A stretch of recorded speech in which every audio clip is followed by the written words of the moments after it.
Hello friends, कैसे हैं आप सभी लोग। स्वागत है आप सभी का एवरेस्ट एकेडमी पे। मैं आप लोगों के लिए सीटेट की क्लास में previous year online paper solve कराऊंगी, जिसमें ईवीएस यानी पर्यावरण अध्ययन के 30 क्वेश्चंस होंगे। तो आज हम लोग 10 जनवरी 2023 का पेपर सॉल्व करेंगे। तो चलिए स्टार्ट करते हैं आज की क्लास में। पहला क्वेश्चन, किसी पर्यटक ने नीचे दिए अनुसार वर्णन किया है। मैं एक गांव में हूँ। भारी वर्षा यहाँ की सामान्य विशेषता है, इसीलिए यहाँ के गांव के लोगों ने अपने घर बांस के खंभों पर धरती से लगभग 10 से 12 फुट अर्थात 3 से 3.5 मीटर ऊंचाई पर बनाए हैं। ये घर भीतर से भी लकड़ी के बने हैं। इन घरों की छतें ढालू हैं। यह गांव निम्नलिखित में से कहाँ होना चाहिए। Option A Himachal Pradesh, option B Uttarakhand, option C Assam, option D Andhra Pradesh. तो option C is correct answer, Assam. Assam में मकान जमीन से लगभग 10 से 12 फुट ऊपर बनाए जाते हैं, जिससे बारिश के दौरान घर में बाढ़ आने से बचा जा सकता है। उन्हें मजबूत बांस के खंभों पर बनाया जाता है और घरों के भीतरी भाग भी लकड़ी के बने होते हैं। तो option C is correct answer. बढ़ते हैं अगले क्वेश्चन पर। दक्षिण भारत का सबसे बड़ा मेला आदिवासी उत्सव है।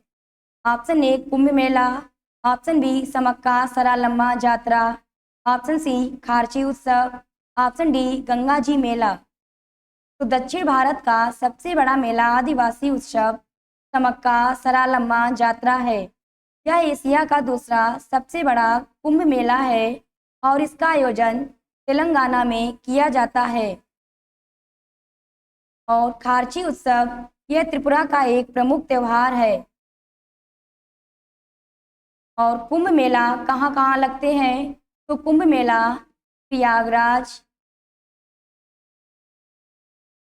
हरिद्वार, नासिक, उज्जैन में लगते हैं।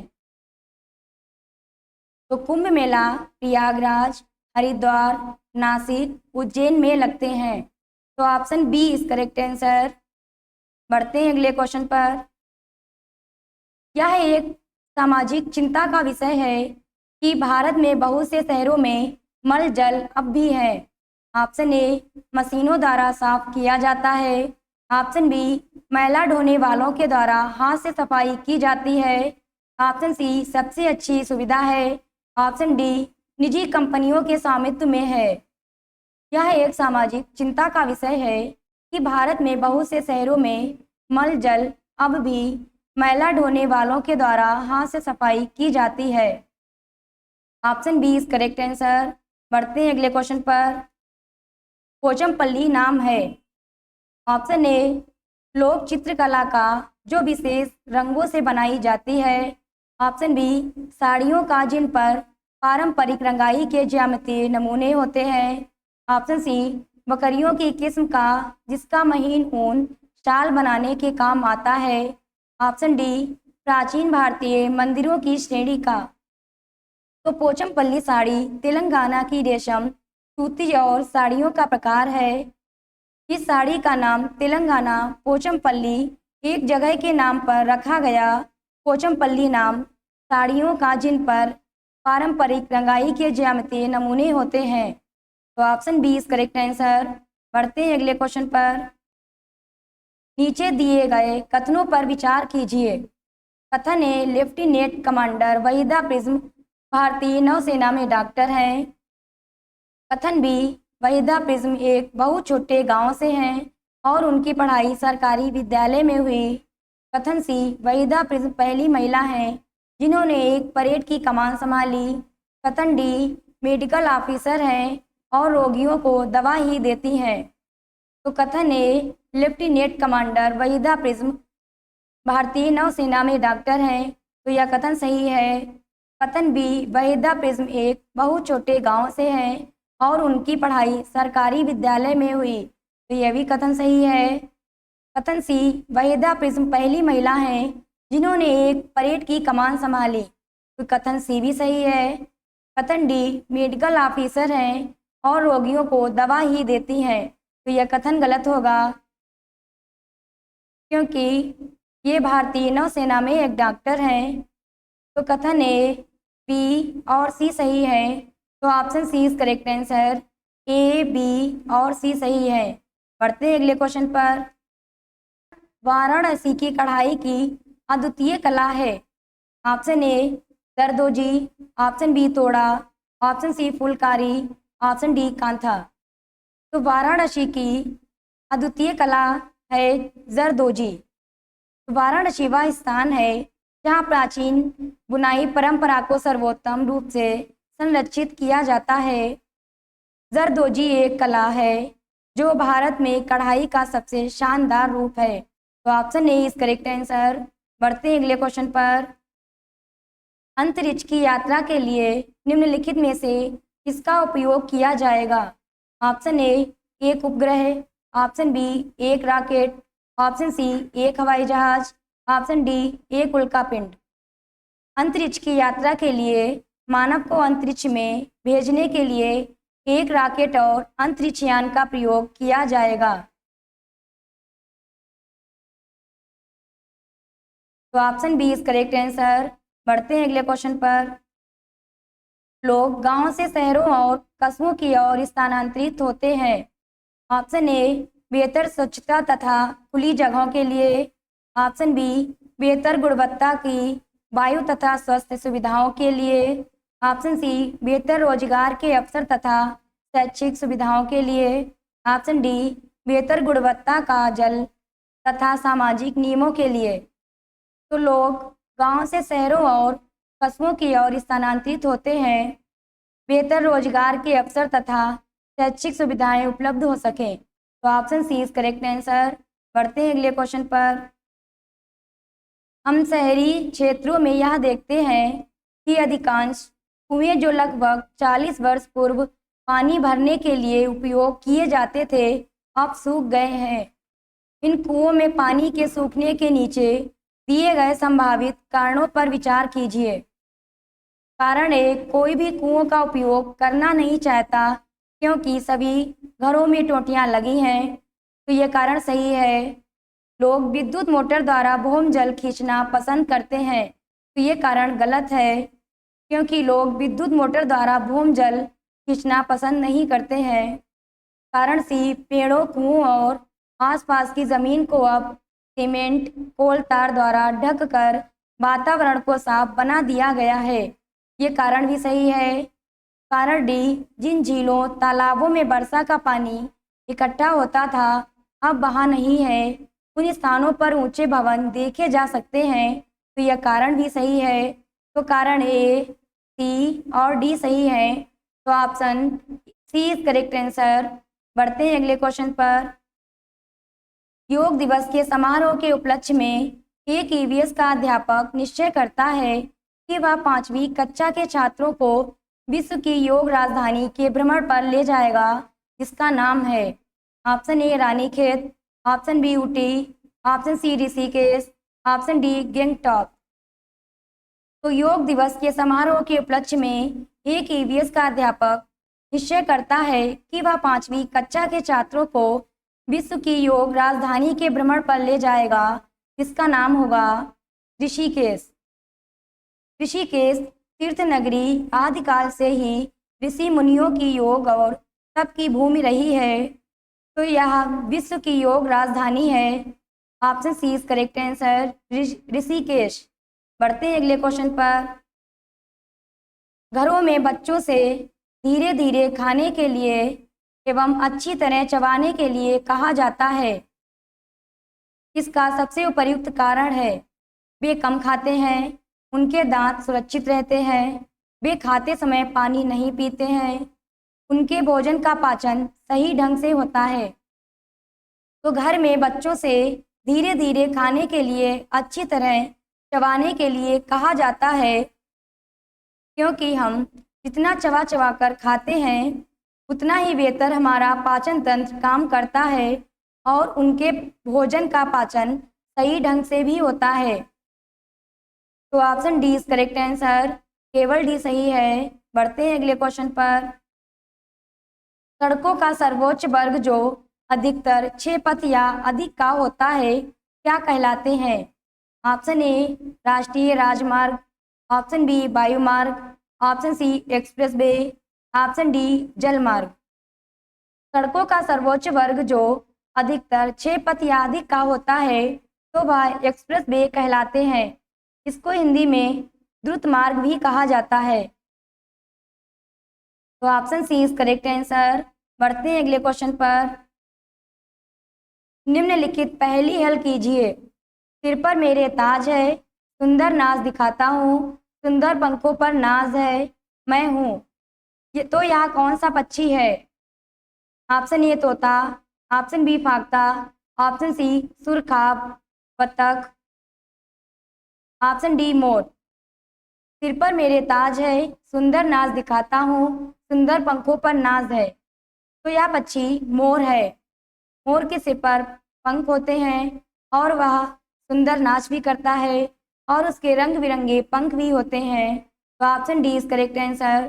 बढ़ते हैं अगले क्वेश्चन पर। दमन एवं दीप की लोकप्रिय कला एवं शिल्पकारी है। ऑप्शन ए बांस की शिल्पकारी, ऑप्शन बी वर्ली चित्रकारी, ऑप्शन सी पत्थर की शिल्पकारी, ऑप्शन डी कछुए के कवच की शिल्पकारी। तो option D is correct answer. दमन एवं दीप की लोकप्रिय कला एवं शिल्पकारी कछुए के कवच की शिल्पकारी है। बढ़ते हैं अगले क्वेश्चन पर। विटामिनों तथा खनिज लवणों को सूक्ष्म पोषक तत्व कहा जाता है क्योंकि इनको केवल कृत्रिम संपूरकों द्वारा प्राप्त किया जाता है। तो ये ऑप्शन गलत होगा क्योंकि इसमें केवल शब्द दिया गया है जो कि निगेटिव वर्ड होता है। तो ये ऑप्शन गलत होगा। ऑप्शन बी इनकी कमी अभाव से विविध प्रकार के रोग हो जाते हैं। तो ये कमी अभाव ये भी निगेटिव वर्ड है, तो बी ऑप्शन भी गलत होगा। ऑप्शन सी मनुष्यों में इनकी आवश्यकता कम मात्रा में होती है। तो ये कम मात्रा ये भी निगेटिव वर्ड है, तो सी ऑप्शन भी गलत होगा। ऑप्शन डी ये सभी खाद्य पदार्थों के महत्वपूर्ण घटक हैं। तो डी ऑप्शन सही है। विटामिनों तथा खनिज लवणों को सूक्ष्म पोषक तत्व कहा जाता है क्योंकि ये सभी खाद्य पदार्थों के महत्वपूर्ण घटक हैं। तो option D is correct answer. बढ़ते हैं अगले क्वेश्चन पर। निम्नलिखित में से कौन से कथन इस तथ्य को स्पष्ट करते हैं कि पर्यावरण अध्ययन एक अंतःनुशासनिक विषय है?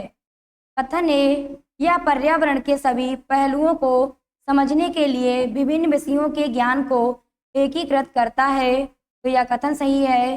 कथन बी अवधारणाओं को शामिल करने वाला एक अंतःनुशासनिक क्षेत्र है।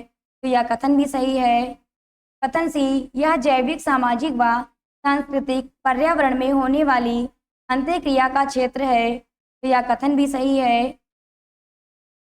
कथन डी यह जैविक और जीवेतर घटकों के मध्य परस्पर आश्रितता एवं अंतःक्रिया करने वाला क्षेत्र है। तो यह कथन गलत होगा क्योंकि यह जैविक एवं जीवेतर घटकों के मध्य परस्पर आश्रितता एवं अंतःक्रिया करने वाला क्षेत्र नहीं है। कथन ई यह उच्च प्राथमिक कक्षाओं के विज्ञान एवं सामाजिक विज्ञान विषयों की पूर्व तैयारी है। तो यह कथन भी गलत होगा। तो कथन ए, बी और सी सही है। तो option A is correct answer. बढ़ते हैं अगले क्वेश्चन पर। पर्यावरण अध्ययन में थीम आधारित पद्धति सहायक होती है। ऑप्शन ए सभी प्रत्ययों एवं विषयों को शामिल करने में, ऑप्शन बी पर्यावरण के प्रति संवेदनशीलता विकसित करने में, ऑप्शन सी विद्यार्थी अध्यापक संबंध विकसित करने में, ऑप्शन डी ज्ञान को संपूर्णता से अर्जित करने में। तो पर्यावरण अध्ययन में थीम आधारित पद्धति सहायक होती है ज्ञान को संपूर्णता से अर्जित करने में। तो option D is correct answer. बढ़ते हैं अगले क्वेश्चन पर। निम्नलिखित में से कौन से कथन सतत एवं समग्र मूल्यांकन की प्रकृति को स्पष्ट करते हैं? कथन ए यह पाठ तथा साल के अंत में होने वाला आकलन है। कथन बी यह सीखने के लिए के बजाय सीखे गए का आकलन है। कथन सी यह रचनात्मक रूप से सीखने के अवसर उपलब्ध कराना है। कथन डी यह सीखे गए के बजाय सीखने के लिए का आकलन है। सतत एवं समग्र मूल्यांकन यह रचनात्मक रूप से सीखने के अवसर उपलब्ध कराना है और यह सीखे गए के बजाय सीखने के लिए का आकलन है। कथन सी और डी सही है, तो option C is correct answer. बढ़ते हैं अगले क्वेश्चन पर। ईवीएस में सीसी का अर्थ है। ऑप्शन ए सतत एवं संचयी मूल्यांकन, ऑप्शन बी संचयी एवं संज्ञानात्मक मूल्यांकन, ऑप्शन सी व्यापक एवं संचयी मूल्यांकन, ऑप्शन डी सतत एवं व्यापक मूल्यांकन। ईवीएस में सीसी का अर्थ है सतत एवं व्यापक मूल्यांकन, तो option D is correct answer. EVS में सीसी का अर्थ है, इसकी फुल फॉर्म होती है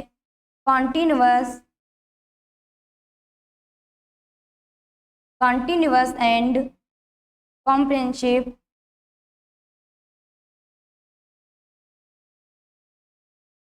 एवोल्यूशन।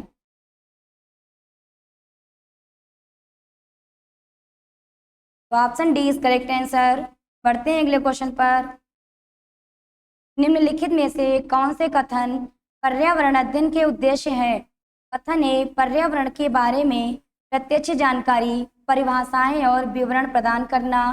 कथन बी मौजूदा पर्यावरणीय मुद्दों के प्रति संवेदनशीलता विकसित करना। कथन सी परिवेश से अंतःक्रिया करके स्वयं ज्ञानार्जन करने की स्थितियां बनाना। कथन डी पर्यावरणीय समस्याओं को दूर करने की कुशलता विकसित करना। तो पर्यावरण अध्ययन मौजूदा पर्यावरणीय मुद्दों के प्रति संवेदनशीलता विकसित करना, यह कथन सही है।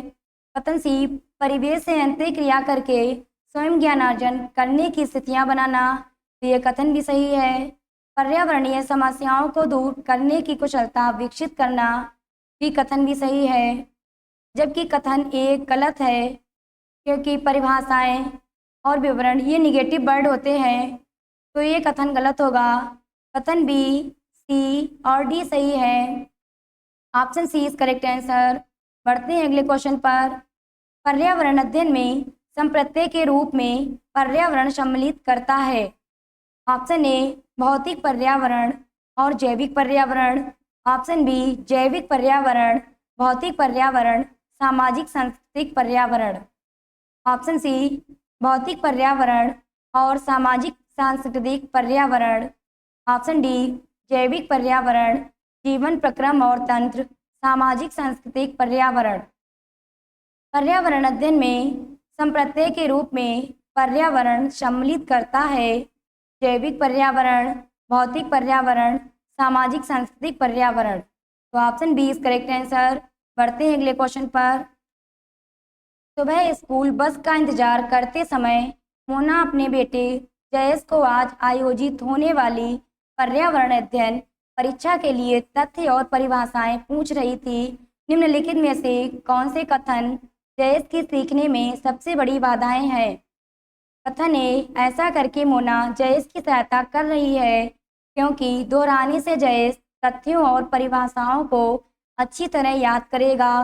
कथन बी ऐसा करके मोना जयेश की सहायता कर रही है, क्योंकि तथ्यों और परिभाषाओं को सुबह के समय अच्छी तरह से याद किया जा सकता है। कथन सी ऐसा करके मोना प्राकृतिक जिज्ञासा का पोषण कर रही है। कथन डी ऐसा करके मोना प्रक्रिया कौशल विकसित कर रही है। कथन ए ऐसा करके मोना जयेश की सहायता कर रही है, क्योंकि दोहराने से जयेश तथ्यों और परिभाषाओं को अच्छी तरह याद करेगा, तो यह जयेश के सीखने में सबसे बड़ी बाधा है। कथन बी ऐसा करके मोना जयेश की सहायता कर रही है, क्योंकि तथ्यों और परिभाषाओं को सुबह के समय अच्छी तरह से याद किया जा सकता है, तो ये भी जयेश के सीखने में सबसे बड़ी बाधा है। तो कथन ए बी ये जयेश के सीखने में सबसे बड़ी बाधाएं हैं, तो option D is correct answer. बढ़ते हैं अगले क्वेश्चन पर। ईवीएस की पाठ्य पुस्तक उद्देशित है बाल केंद्रित, शिक्षक केंद्रित, विषय केंद्रित, समुदाय केंद्रित। ईवीएस की पाठ्य पुस्तक उद्देशित है बाल केंद्रित और समुदाय केंद्रित पाठ्य पुस्तक उद्देशित है, तो option D is correct answer. जबकि शिक्षक केंद्रित और विषय केंद्रित ये पाठ्य पुस्तक की उद्देशित नहीं है। Option D is correct answer. बढ़ते हैं अगले क्वेश्चन पर। कक्षा 4 के विद्यार्थियों को भोजन पढ़ाते हुए रुक्मणी ने विद्यार्थियों को एक लोकप्रिय भोजन चाट खिलाया। उसने विद्यार्थियों से इसके स्वाद का वर्णन करने तथा चाट में प्रयोग की गई सामग्री का अनुमान लगाने को कहा। यह उपागम निम्नलिखित में से किस प्रकार की प्रक्रिया कौशल को विकसित करने में सहायक है? ऑप्शन ए सैद्धांतिक कौशल, ऑप्शन बी प्रायोगिक कौशल, ऑप्शन सी अवलोकन कौशल, ऑप्शन डी व्याख्या करने का कौशल। तो यह उपागम अवलोकन कौशल प्रक्रिया कौशल को विकसित करने में सहायक होगा। तो option C is correct answer. बढ़ते हैं अगले क्वेश्चन पर। जब विद्यार्थी विषय क्या तैरता है, क्या डूब जाता है में नीचे दिए गए क्रियाकलापों को संचालित करते हैं, तब उनमें जिन कौशलों का विकास होता है वे हैं।